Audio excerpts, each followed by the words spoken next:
let's be real. A Kegel cannot fix trauma.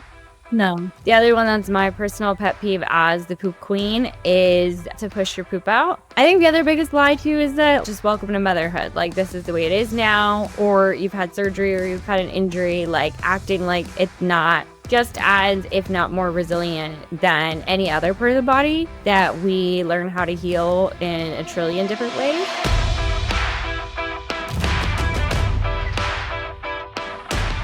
Welcome to Vaginal Speaking. This is Allison Germanson, and I'd like to welcome Dr. Corrie, a dear friend and coach of mine. She's the co-owner of Genesis PT and Wellness and been a pelvic floor therapist for 5 years. She has 6 chickens. She's run a marathon, and she likes to read the book, You Are a Badass, every single year. But she forgot to tell you one of her other fun facts. She's also known as the Poop Queen. And she can go in on that a little bit. But that reminds me that I got to open up my poppy because not only is it delicious, it makes me poop. And we're all about a good poop, right? And I promise that's not sponsored, but they can sponsor me if they want to. They should. I mean, I don't think you can get a better plug than that. I mean, right? So before we start this, should we cheers? Absolutely. Cheers. Corrie, this episode, we are looking at what we need to talk about of pelvic floor myths and what we just can't stand. So let's be real. A Kegel cannot fix trauma. No. Let's talk about the biggest pelvic floor lies and what we hear. What are some of the biggest pelvic floor lies you have heard? That is tough. I feel like I could go all day. I think the biggest one is definitely just do your Kegels. So you already touched on that. The other one that's my personal pet peeve as the poop queen is to push your poop out. A lot of people, even many pelvic floor PTs, are still teaching that, and it's just not it. It's not the best advice, in my opinion. I think the other biggest lie, too, is that, like, just welcome to motherhood. Like, this is the way it is now, or you've had surgery or you've had an injury, like, acting like it's not just as, if not more resilient than any other part of the body that we learn how to heal in a trillion different ways. Those are probably the ones that make me the most just like fired up and PO'd. Right. And just like want to talk about it. Let's go back to the Kegels because I absolutely hate that everybody just thinks that you need to do Kegels. In fact, I feel like, I don't know about you, but so many of my patients will be like, yeah, so my doctor told me at the stoplight just to do like 50 Kegels before it turns green. Yeah. Like, what? First of all, nobody loves doing those, okay? It's not even like it feels good. Ain't nobody doing them right because nobody's watching them. No. And third, we all know, at least a lot of us practicing now, know that that's typically not what people even need. And it's not even functional. Like, it's not even getting to the root cause, right? So Kegels are out. And so if you're listening to this and you have been doing Kegels, please stop. Please stop. Because they're not like that. And when you were talking about pushing out poo, I also thought, I don't know if you've heard this, but I've also heard a lot of people talk about pushing out pee. Like, they're like, okay, yeah, I have got to get going. So they're literally pushing their pee out as fast as they can. And like, that is only making things worse, right? Which like kind of goes into my biggest pet peeve, which is just in case peeing, right? Yeah. Which I think really goes back. I don't know if you consider it generational trauma or what, but like goes way back to like family vacations. We get in the car and my dad's like, you better go to the bathroom before you get in the car because I'm not stopping. And he wasn't kidding. Like, he was gonna stop. So you would go to the bathroom before you got in the car, even if you didn't have to. And we know that doesn't train our brain well. I know this sounds kind of mean. I swear it's in like a good context, but I tell my patients when it comes to just in case peeing, I'm like, that is literally for potty training. Like, you are old enough to hold your pee. We're not potty training you. You have graduated from just in case peeing, okay? Like, we believe in you. Your bladder can hold it for 3 to 5 hours, I promise. And they're just like, and then that, like, it's funny because they're like, well, when you put it that way, like, yeah, I'm like, I know, right? Like, you're not a child. You're supposed to pee. I love that. Yeah, we ain't going around walking with diapers on. So, like, come on. No. We don't need to change our pants. We don't need to change pants. Also, the, like, Just welcome to motherhood. If you jumped on this episode and this is your first one, if you go back to my first episode, I talk about kind of why I got into what I'm doing and why this podcast is here. But a little brief into it, I was one of those people that was told just have a glass of wine because after having my daughter, intercourse was really painful. And I was like, there's a lot of wrong messages right there. Like, one, didn't validate really what I was feeling. Two, we probably shouldn't promote drinking alcohol to help somebody relax. And like three, wrong, like not even correct. Like that's not even like a solution, right? And how many of your patients have been like told something crazy like that of like, drink a glass of wine or, you know, do this or that because they're having pain with intercourse? I mean, pretty much all my patients with vaginismus have heard every horrible piece of advice, like just like that, drink wine, other substances. I've been offered numbing creams, like all sorts of crazy things like that. Those are a huge pet peeve. And then I'm trying to think what else, especially postpartum. A lot of times people will just have so mean, like it's just so insensitive. I feel like sometimes people will have even been told like, well, at least you can still feel something, or like, I don't know. It's just crazy because there's so many solutions available and it just seems focused on like leaving things broken most of the time, which again, that's the part that makes me angry. I'm like, don't be lazy. Like find these people a solution to their problem. It's literally not that hard. Right. Like we don't need to be putting a Band-Aid. Exactly. What's happening, right? This is our body. We literally use it every second of the day, our pelvis, right? So like we can't just put a Band-Aid on and hope things are going to get better. So I want to play a little game. Okay. Okay. I don't know if you've seen this, Corrie, on TikToks or Instagram, but they'll be like, okay, dance as fast as you can to the thing that like you like the most, but we're going to, do you know what I'm talking about? Okay. But we're going to drink our sparkling water. It's not alcohol, everybody. Although it'd be nice sometimes. But we're going to take a long drink to the most bullshit thing that we've heard that has to do with pelvic floor. What do you think about that? Okay. Sounds good. Okay. Yeah. I'm. Because of the things we hear, right? Yeah. Okay. You are leaking so bad and you can't hold your pee, so you have to have surgery.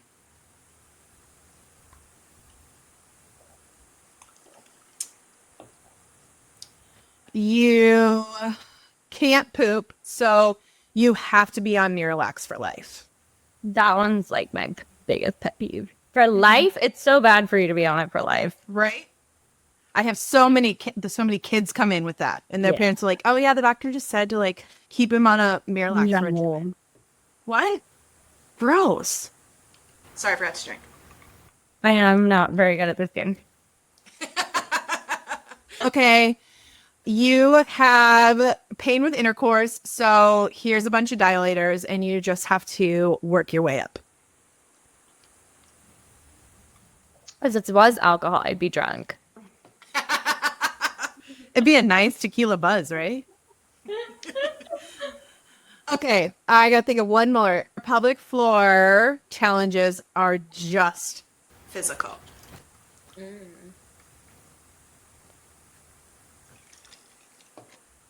Okay.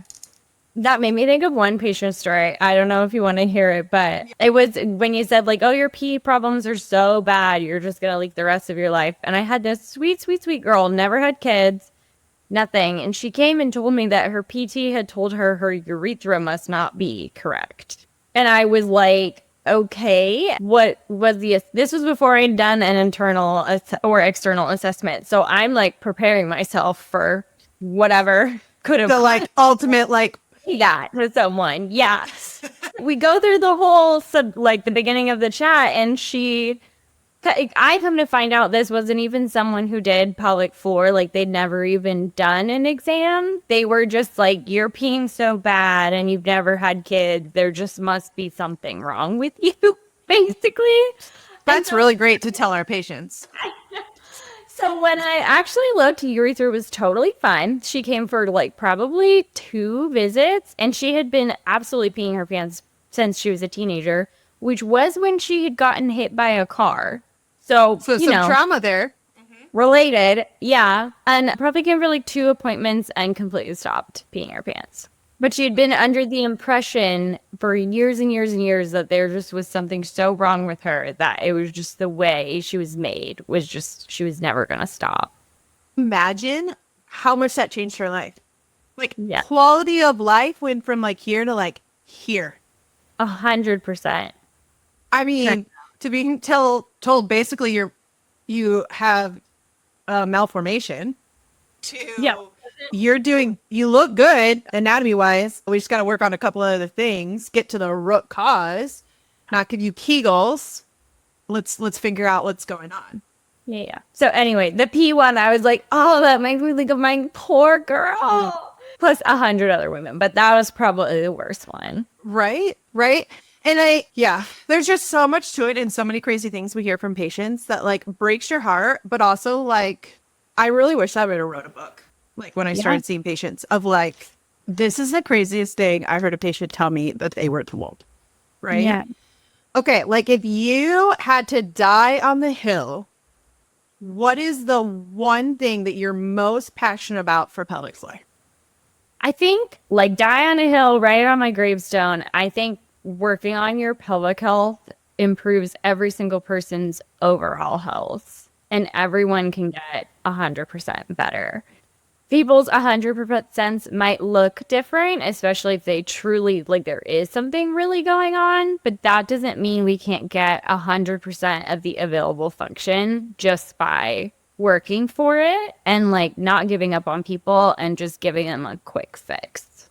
Right. Absolutely. I love that. And I feel like mine would be similar.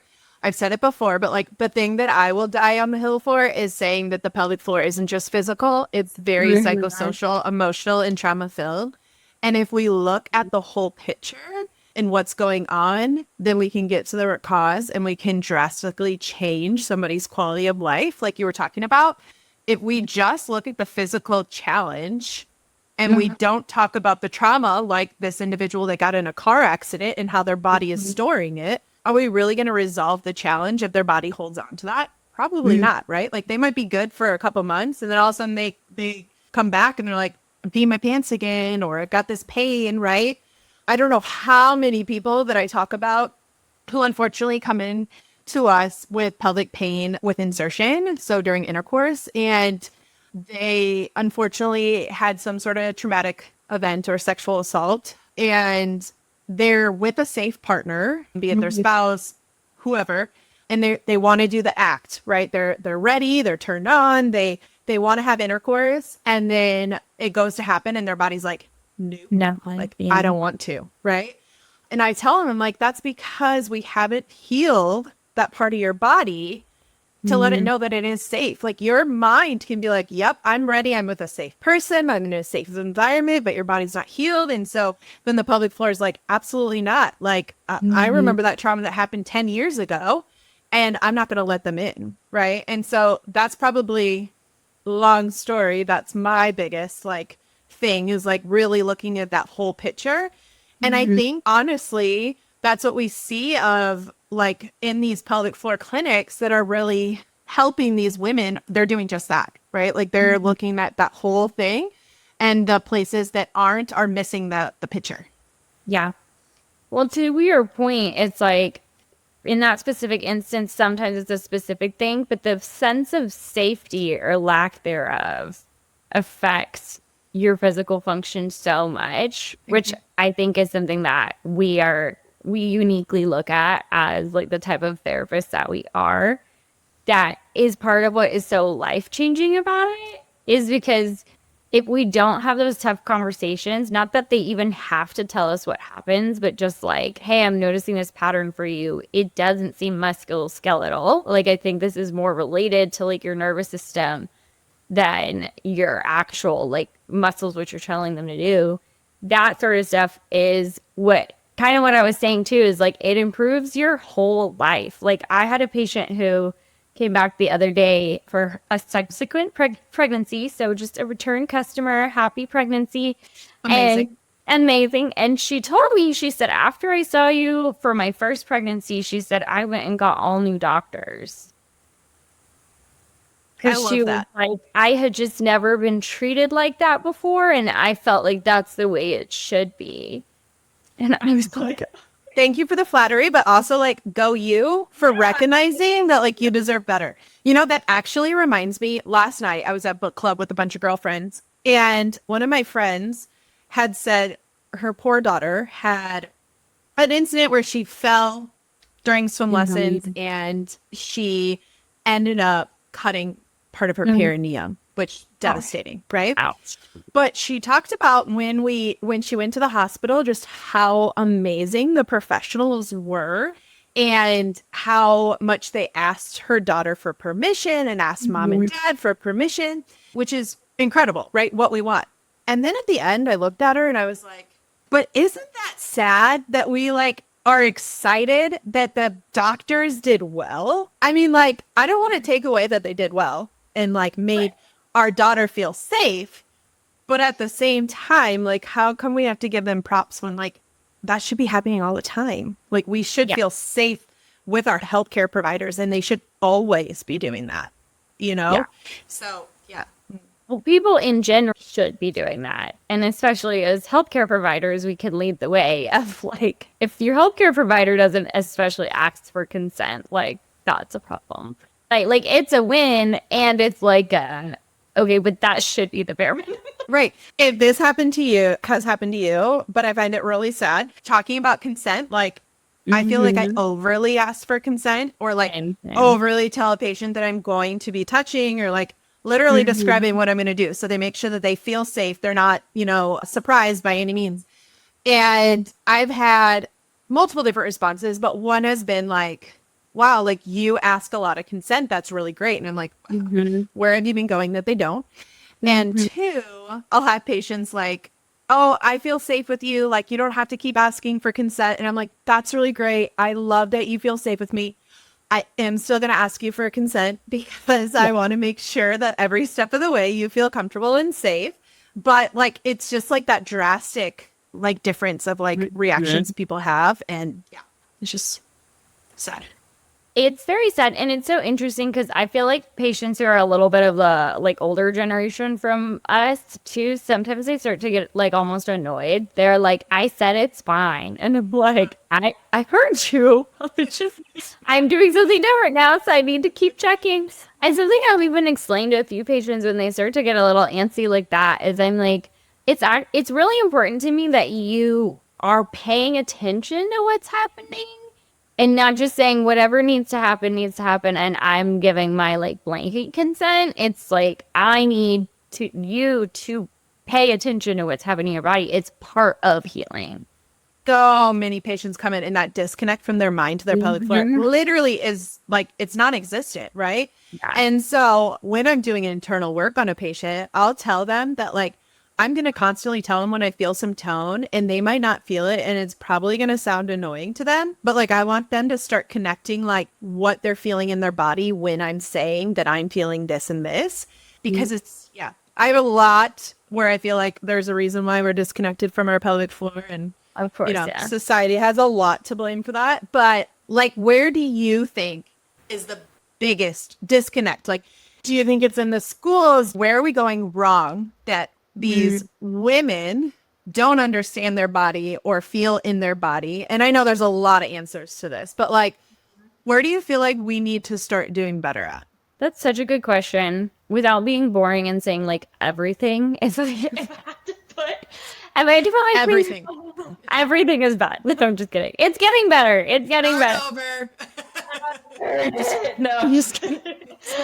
I think if I had to put my finger on like probably the first time I, as like a woman, felt like it was smarter and better, and honestly, the expectation to just disconnect was probably around like periods. I got my period when I was like 10. It was painful up until I myself became a pelvic PT and learned how to like resolve and heal that. It was very like debilitatingly painful, not as severe as many of the people I treat, but very, very bad. And so you just kind of have to learn to function to just ignore the way you feel and tell yourself it's normal, and other people affirm the same thing and, you know, tell you to take a Tylenol, and like that's just life. That just sucks. And I think for me, and like hearing so many other stories, it's similar where it's like, well, that's where it starts. And like the only solution you're offered typically, which my parents have always been crunchy, so they didn't even take me to a doctor to get offered birth control. But a lot of my patients, that was the only option they're given, is just, we'll just silence it by controlling it instead of like listening and finding and fixing and healing, you know? So I think that is a very important thread to pull. And why I ask so many, like, I'm sure you do the same thing. I always ask my patients about their periods, even back to their youth, regardless of if that's their concern or not. Because a lot of times they think it's so normal that they don't even bring it up. Right. I think you're exactly right. So many people just like push it to the back or, you know, bury it deep down, and they're like, well, that's normal. I don't need to talk about that. I've like really reflected on this question a lot and trying to like figure out how I can solve big world problems, right? As so I have this, yeah, I will solve this problem. I don't have anything else on my plate. So I have a 6-year-old daughter, and it's very interesting to me how curious she is early on. And I don't know what's going on in my brain, but like, I can't really remember when I was 6 years old to like reflect if I felt the same way. But like, she asks so many great questions and is so curious. And I feel like had this been 10 years ago, it would have just been shut down and said like, oh, you'll find out about that later in school, or like this will happen to you. And so even my husband and I kind of have not a disagreement, but I'll start talking about stuff and he's like, oh my gosh, don't traumatize her and talk about it. I'm like, well, there's the problem. Like, we think these like things of our body are traumatizing. I mean, sorry, if you're a female, you are going to most likely get a menstrual cycle, right? Like, so you are going to bleed from your vagina. Like that. Sorry. Heads up. But I've like tried to figure out like how to approach it with like educating correctly and like in an understandable way. Like it's interesting because I also like, so we also have a 3-year-old son. And so we've always openly used the correct anatomical words because I want children to know their body parts, but also for safety, right? They should know their body parts.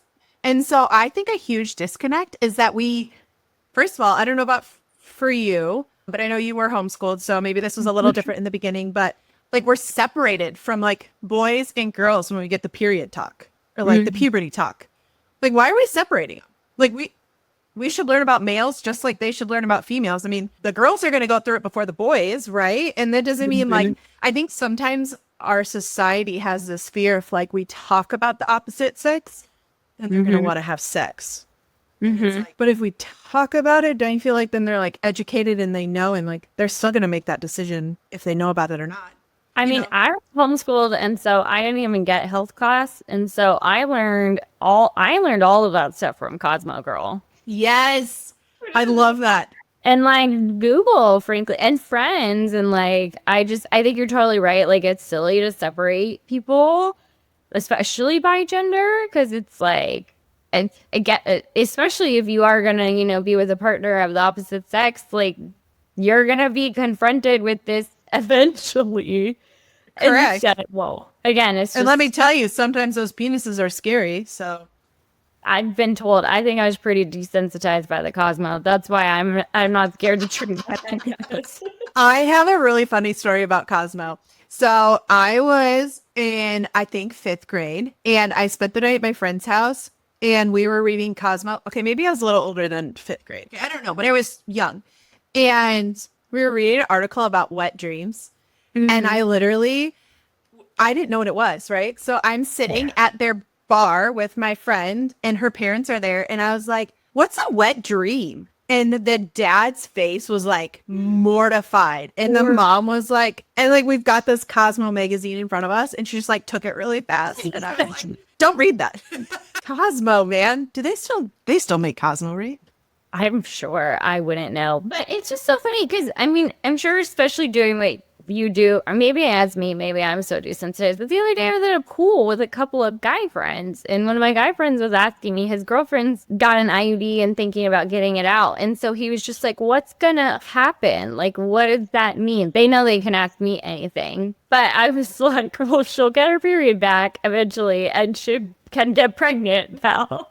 And we had this whole talk, and then circled back around to the male anatomy and the way that works. And he was like, I never learned any of this stuff. And I was like, that's crazy. Which is, first of all, I love that your friends feel like they can ask you those questions. Yeah. Somebody needs to answer that for them. But like, yeah, like what a reflecting moment to know that they literally had no idea. I mean, haven't you ever seen those ones? Oh my gosh. Like, there's like those funny social media when they're like, oh, can you give me the banana flavored tampon? Or can you give me the grape flavored one? And like some of the husbands and spouses are like, Right. oh, okay. It's like, what? First of all, our vagina doesn't need a flavored tampon. Second, like, how do you not even know that that's, yeah. So there's a lot, I feel like, there that needs to be fixed. But Yeah. And we can't.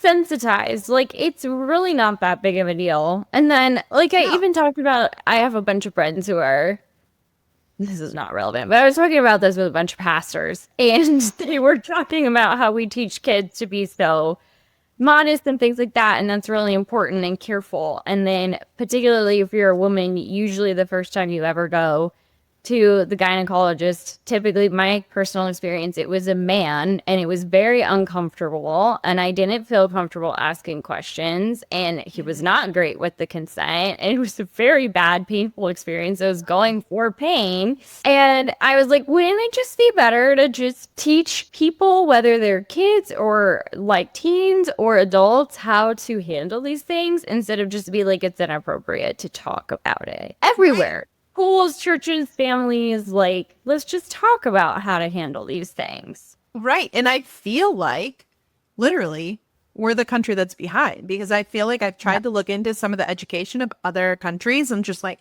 how they approach like talking about the bodies and like puberty and sex and like all the education around that. And they start it so young and just so open. Like, but we're so like, oh my goodness, they can't know because that's not appropriate, or this is inappropriate to talk about, right? My family is very appalled about some of the conversations I have over dinner. Now, some of them aren't appropriate, but you know, like, why also can't we talk about the stuff that like is on our mind and is like affecting us, you know? Yeah. So. I'll never forget in my first ever PT class, I don't know if they do this in OT school, but the first week of school, you get in there and it's, you know, men and women learning together, and they have you purposely wear like very little clothing so that you can like see and palpate the anatomy and practice on each other. So our professor was like, okay, everyone come over to the lab and take off your shirt. And everyone just kind of did exactly what you just did with it. They were like, well, we're just like diving right in. And my professor, he was very quirky, but he was like, in Europe, they usually do this class naked, which I'm like, only you would know that. And like, again, to your point, even in the medical profession, like, you have to get comfortable with people's bodies. You can learn to be very neutral about these sorts of things by just talking about it and getting used to it and getting exposure to it, and not being like, oh my gosh, someone's body part. Like, faint. Like, it's like not that big of a deal. And I think they're solving the world problems right there, Corrie. Yeah. If we just talked about it and we all felt safe and comfortable talking about it, then hopefully we can advocate for ourselves when things are going wrong. And then we have appropriate responses from our providers or resources that we go to so that we can address the challenges and know that they're not normal, they're common. And then we can start doing something about it and looking at the whole picture. And then everybody's happy-go-lucky, not wetting their pants and getting good orgasms, right? Like, Preferably, we all love that, right? Okay, so this is like a little shift. So with talking about all that, obviously we said we want to change the world and how we talk about things in school. What advice would you give somebody listening right now of something they can start doing right now, today, to help them if they're if they've been listening, they're like, oh, check, that's me. Check, that's me. I got that. Maybe got that. I'm not quite sure. What would you tell them? I think we're so lucky to live in a time where this is so accessible on the internet and social media. And so if they're not already, I mean, if they're listening to this podcast, they probably follow you. So I would like reach out to Allison because she can help you. Likewise, you can reach out to me if you're in Texas. I can help you. And just like go find a high quality resource like one of us, frankly, to talk to and steer you in the right direction. I feel like that is something that's so hard is people have been burned so many times by going to a doctor and getting absolutely nowhere.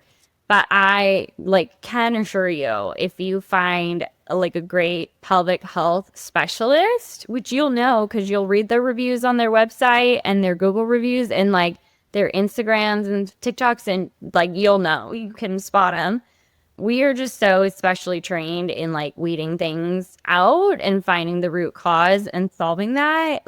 That is literally the best next step to do, is just start looking and connect, and the rest will happen as you're ready for it. Absolutely. I 100% agree.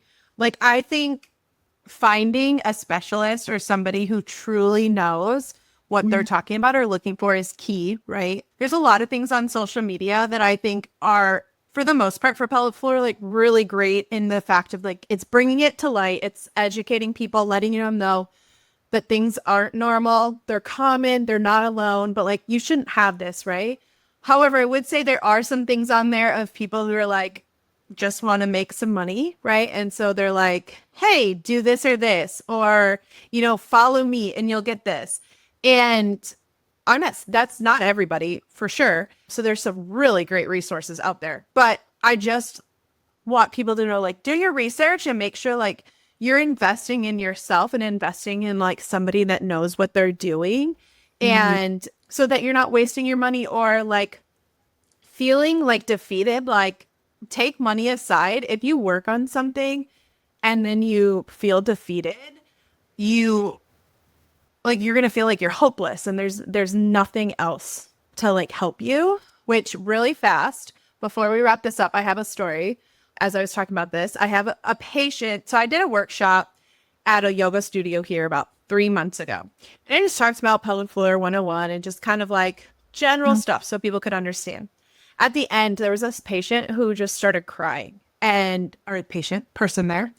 And she said, I've learned more from you in 40 minutes, and I've been going to a pelvic floor therapist for 6 months. Ooh, barf. What? And you know what they were working on? Take a guess. Kegels. Yeah. Yep. And she's like, I can't do one. And I'm like, okay. All right, that's fine. I don't care. We got so much other stuff to work on. We need coordination going on, but girl, I don't need to see you do the perf. So it's just, yeah, and that's where, she thought she was going to a trusted person. And I'm not saying that this person's not trusted, but she thought she was going to somebody and then she felt so defeated. She said she was about to give up, and she had been having pain with intercourse for 10 years and she was trying to get it better. And yeah, I know that face. Right, girl, I know. Right, Kegels. But I was she almost gave up because she just she didn't find the right one. So I would say, and Corrie, I know you would say the same thing. People that are listening, not one provider is for everybody, and every provider should know that, right? And so that's why typically you're seeing clinics have more than one therapist there so that we can try and meet the needs of all different people. But if somebody thinks they can literally help every single person and build that rapport, I would say hey, you got to check in with yourself, because I feel like I'm a pretty easygoing person to get along with, but I'm not going to be everybody's cup of tea. And I'm not going to, if I'm not their cup of tea, they're not going to be helped. And what happens there, right? So making sure you can find the one that fits right for you and you feel safe and you feel like you understand what's going on, I think is key. Yeah. Any last words, Corrie, for what you wish people knew, stop listening to this when you see it, or stop your doctor in his tracks or her tracks if they say this or this. Like, you got any final words for everybody?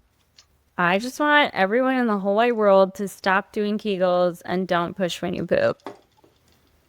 Yes. Or pee. Yes. And don't fall for any gimmicks that make you sit on something that does Kegels or insert a toy that does Kegels. Yeah, just don't put anything up there from the internet except for if it's a sex toy, I'll allow it. Yes. Only for pleasure. Only for pleasure, which I'm going to have a whole episode about sex toys later in the year. So, yeah, stay tuned for that. But if you could, we're going to end this. If you could whisper one thing to every woman today besides no Kegels, what would it be, Corrie? I just say you deserve to feel your best. Don't let anyone make you question that. You deserve to feel your best, and don't let anybody question that. I love it. Well, if you liked this episode, stay tuned for some more, and thanks for listening.